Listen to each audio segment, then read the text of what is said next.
ನಿರಂತರ ರಸ್ತೆ ಅಪಘಾತಗಳು ಉಂಟಾಗುತ್ತಿರುವ ಬಾಳುಪೇಟೆಯ ಬೆಂಗಳೂರು ಮಂಗಳೂರು ರಾಷ್ಟ್ರೀಯ ಹೆದ್ದಾರಿಯಲ್ಲಿ 1.24 ಕಿಲೋಮೀಟರ್ ಉದ್ದ ಸರ್ವಿಸ್ ರಸ್ತೆ ಶೀಘ್ರದಲ್ಲಿ ಕಾಮಗಾರಿ ಶುರುವಾಗಲಿದೆ ಎಂದು ಶಾಸಕ ಸಿಮೆಂಟ್ ಮಂಜು ಹೇಳಿದರು.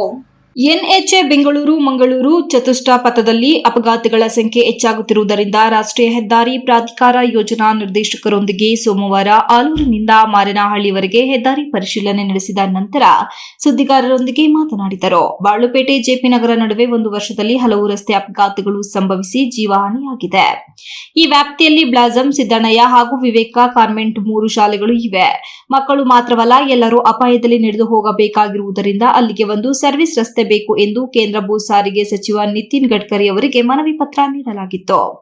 ಈ ಕಾಮಗಾರಿ ಅನುಮೋದನೆಗೊಂಡು ಟೆಂಡರ್ ಸಹ ಆಗಿದ್ದು ಕಾಮಗಾರಿ ಶುರುವಾಗುತ್ತದೆ. ಶಾಲೆಗಳಿರುವ ಇದೇ ಪ್ರದೇಶದಲ್ಲಿ ಒಂದು ಕಡೆಯಿಂದ ಮತ್ತೊಂದು ಕಡೆಗೆ ಹೋಗಲು ಸ್ಕೈವಾಕ್ ನಿರ್ಮಾಣ ಮಾಡುವಂತೆಯೂ ಸಹ ಮನವಿ ಸಲ್ಲಿಸಲಾಗಿದೆ ಎಂದರು. ಮಳಲಿ, ಕೌಡಳ್ಳಿ ಸಂಪರ್ಕ ಕಲ್ಪಿಸುವ ಜಾಗಗಳಲ್ಲಿಯೂ ಅಪಘಾತಗಳು ಸಂಭವಿಸುತ್ತಿವೆ. ಈ 2 ಕಡೆ ಫ್ಲೈಓವರ್ ನಿರ್ಮಾಣ ಮಾಡುವಂತೆ ಈ ಹಿಂದೆಯೇ ಮನವಿ ಸಲ್ಲಿಸಲಾಗಿದ್ದು, ಈ ಬಗ್ಗೆ ಎನ್ಎಚ್ಎ ಅಧಿಕಾರಿಗಳು ಸಹ ಪ್ರಸ್ತಾವನೆ ಸಲ್ಲಿಸಿದ್ದಾರೆ. ಈ 2 ಕಡೆ ಫ್ಲೈಓವರ್ ಅತ್ಯಗತ್ಯವಾಗಿದೆ ಎಂದರು. ಕೆಂಪೇಗೌಡ ಪ್ರತಿಮೆ ವೃತ್ತದಲ್ಲಿ ಹೆದ್ದಾರಿಯಿಂದ ಪಟ್ಟಣದ ಕಡೆಗೆ, ಪಟ್ಟಣದ ಕಡೆಯಿಂದ ಹೆದ್ದಾರಿಗೆ ಹೋಗಲು ಸರಿಯಾದ ರಕ್ಷಣೆ ಇಲ್ಲ.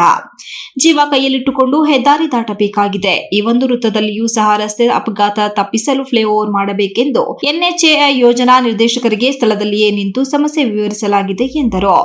ದೋಣಿಗಲ್ನಲ್ಲಿ ಹಾಲಿ ರಸ್ತೆ ಸಂಪೂರ್ಣ ಗುಂಡಿ ಬಿದ್ದು ವಾಹನಗಳ ಸಂಚಾರಕ್ಕೆ ಭಾರಿ ಸಮಸ್ಯೆ ಆಗುತ್ತಿದ್ದು, ಕೂಡಲೇ ಗುಂಡಿ ಮುಚ್ಚಿ ಸುಗಮ ಸಂಚಾರಕ್ಕೆ ಅನುವು ಮಾಡಿಕೊಡಬೇಕೆಂದು ಅಧಿಕಾರಿಗಳಿಗೆ ಸೂಚಿಸಿದರು. ರಾಷ್ಟ್ರೀಯ ಹೆದ್ದಾರಿ ಪ್ರಾಧಿಕಾರ ಯೋಜನಾ ನಿರ್ದೇಶಕ Syed Amanulla, DYSP Mahantesh, ARTO Saraswati, police inspector Vanaraju ಇದ್ದರು.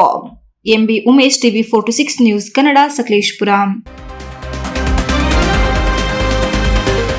You are watching TV 46 News Kannada.